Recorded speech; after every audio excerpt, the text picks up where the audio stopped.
the first part of the Constitutional Court sitting this morning dealt with an incredibly important piece of legislation. The court has now declared that part of the legislation pertaining to parental leave is invalid and unconstitutional. The court has ordered that specific sections of the Basic Conditions of Employment Act, as well as the Unemployment Insurance Act, the UIF Act, be amended.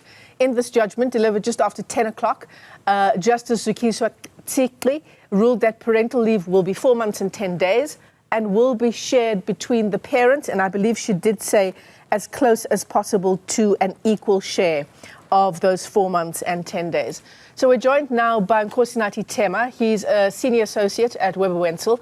And Nkosinathi, you're also the lawyer for the couple that got this case rolling, Werner and Eka van Wyk, who challenged the Basic Conditions of Employment Act. What's their reaction in the wake of the Constitutional Court decision? Good morning, Michelle. It's afternoon on my side. Look, the Van Wyks welcome this court order. This case has been near and dear to them, and we are delighted that the court has found in their favor. Everyone has done an incredible job on this matter, and we are looking forward to the next steps, which will entail Parliament looking into remedying those constitutional defects in the Basic Conditions of Employment Act. That will be a consultative process which will include various stakeholders, the public, NEDLEG, and certainly some labor organizations about how best to remedy those constitutional defects that have been identified by the court. But overall, it is a welcome decision and everyone is delighted, and we look forward to seeing it being implemented. I mean, there's no overstating that this is a landmark ruling for parental rights in our country. It is certainly a landmark ruling, Michelle. I mean, for the first time, the court has made a pronouncement that the manner in which parental leave has been allotted to the various classes of parents is unconstitutional. And in the main, the reason is that as it currently stands, the legislation pre-assumes who the primary caregiver of newly born children, adoptive children, and children conceived via surrogacy, who the primary caregiver should be.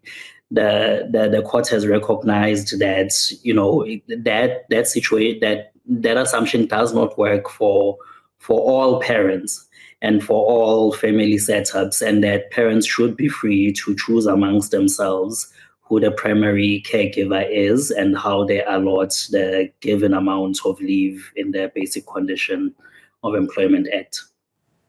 So, I mean, for the Van Wyk family, this is a retrospective decision because, of course, they were battling with this issue around the division of the 4 months and 10 days of maternity leave back in 2021. Certainly, Michelle. You know, it may be of, you know, minimal use for them now, but you know, the case isn't really just about them. It's about all parents in South Africa. This ruling has ushered in a legal change that is going to benefit everyone, not just the Van Wyks. And I must hasten to say that it's an element of choice.